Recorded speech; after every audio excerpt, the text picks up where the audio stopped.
Hi, Dr. G. This is Olivia Bush. Today I'll be giving you the marketing plan presentation for a company that I started myself called Adventurers Anonymous. I thought this was a great opportunity to talk about something that I'm passionate about and something that I might like to do in the future now that I've completed this project. So first, I'd like to go over the executive summary of my project that I wrote.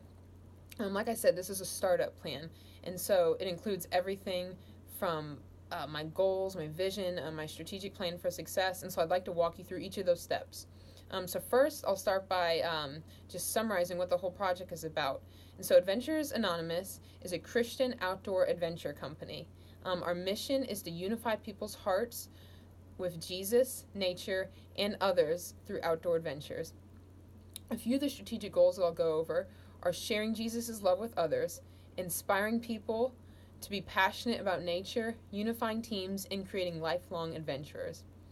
Now, it is going to be imperative for us to set ourselves apart from the competition to be successful. Our strategic plan for success is critical to the long-term success and image of the company. Now, I'd like to give you an overview of the company. Like I said before, Adventurers Anonymous is an adventure company for thrill seekers, nature lovers, and people who want to bond with others and experience Jesus' love while spending time outdoors.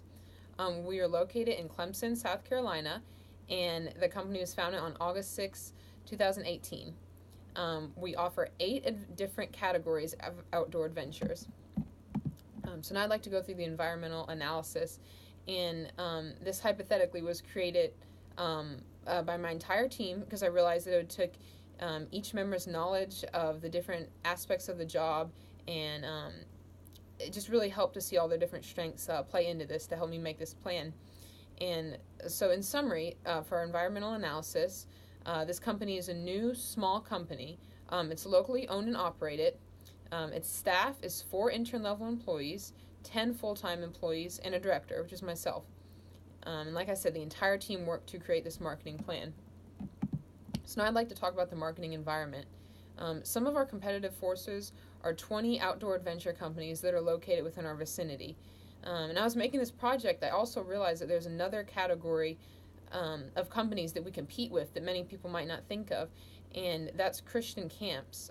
As you know, there's many students that attend these camps each year, middle schoolers, high schoolers, and they draw a big crowd of people, and they have done so for many years. So they may think that they can substitute the adventures that we offer through going to those camps.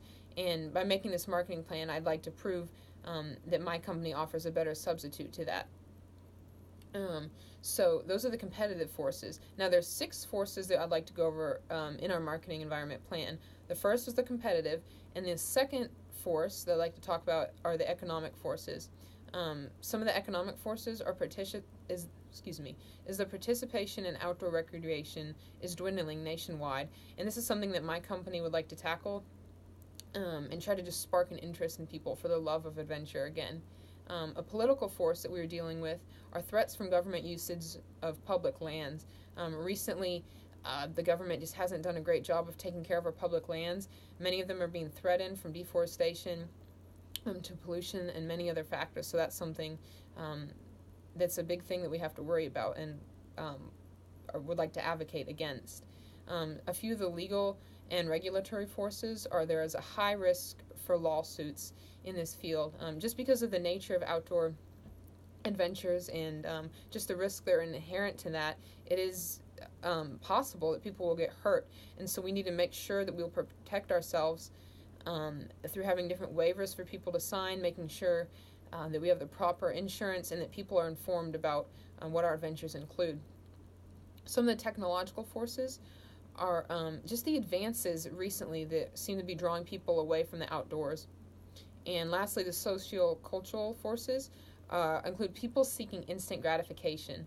And this kind of goes with the technological forces. As you know, people are just tied to their smartphones nowadays, and they just want instant pleasure, just something they can do quickly. And so that's something that our company has to take notice of and try to offer a better solution to that problem. So now I'd like to talk about our target markets. And we have 3. Our primary audience are male and females aged 18 to 30, so we're looking at the millennial population primarily, who love the outdoors, Jesus, adventures, or all 3. So that's really our target group. And our secondary target audience are people, or teams rather, who'd like to be more unified. And this can be sports teams, work teams, any team that's just seeking unification and would like to do so through our company.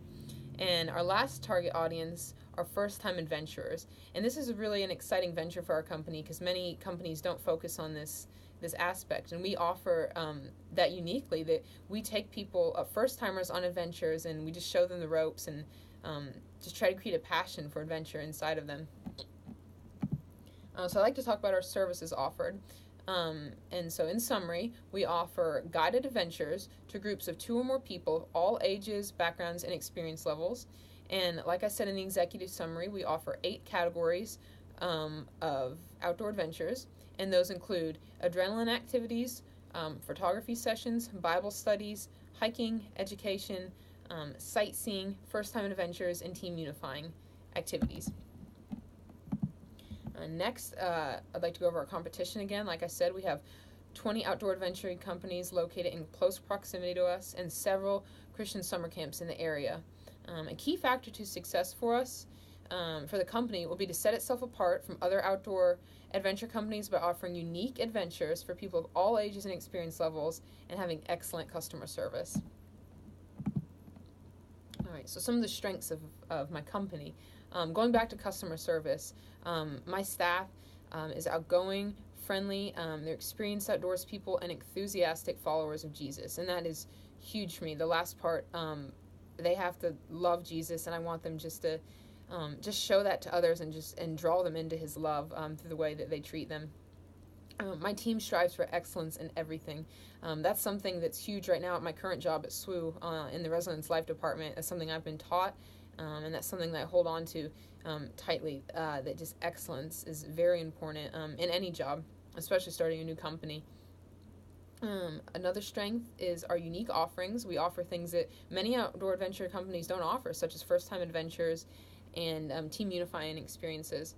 And lastly, we have a small staff, and that creates a very intimate setting and a personal experience for people that use our company to go on adventures.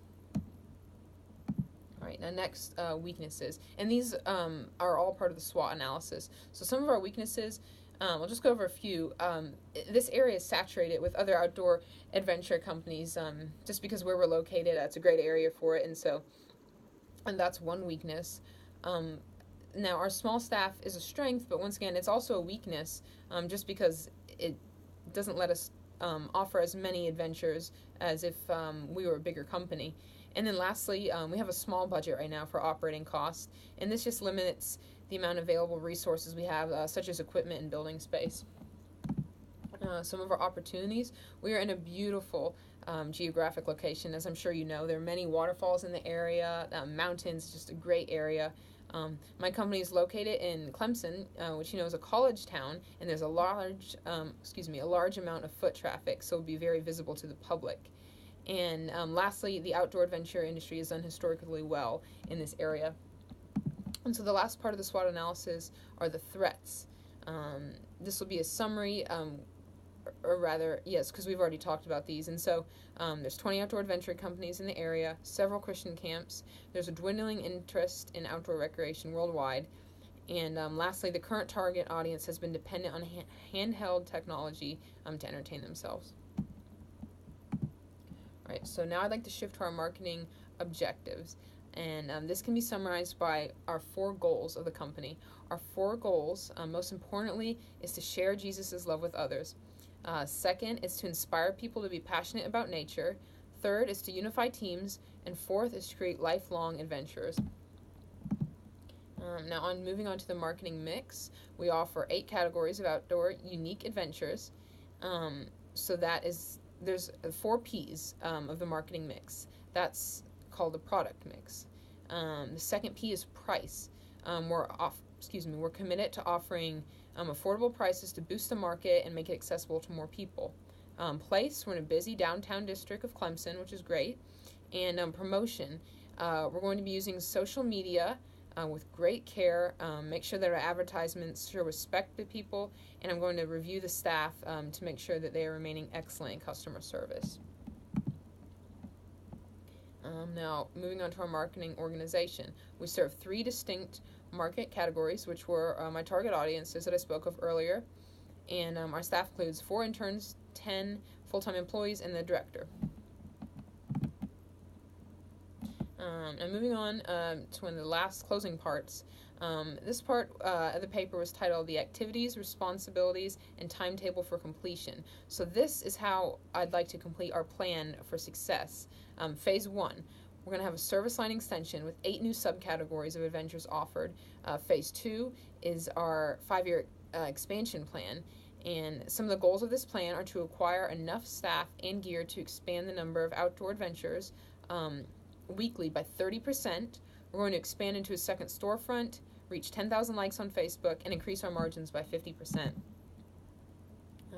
Now, a few of the performance standards and the financial control, I've allocated a certain amount of budget to each of these areas. To research and design and marketing, $5,000. To research and design and development, $12,000. Legal and professional fees, $10,000. And operations, $20,000, and this totals to $47,000 that we have to complete this 5-year plan. Now, a few of the procedures to monitor the progress of this. These projects will be reviewed in light of their details of implementation, leadership, the target completion date, costs, and the strategic goals of the company. And I will also conduct a bi-yearly review of each of the employees to see how they're doing in terms of success towards these goals. So in closing, I thought this was a great opportunity to create a new company, and I really enjoyed doing it, and I hope you liked my presentation. If you have any questions about it or would like any more follow-up information, please let me know. Have a great day. Thank you. Bye-bye.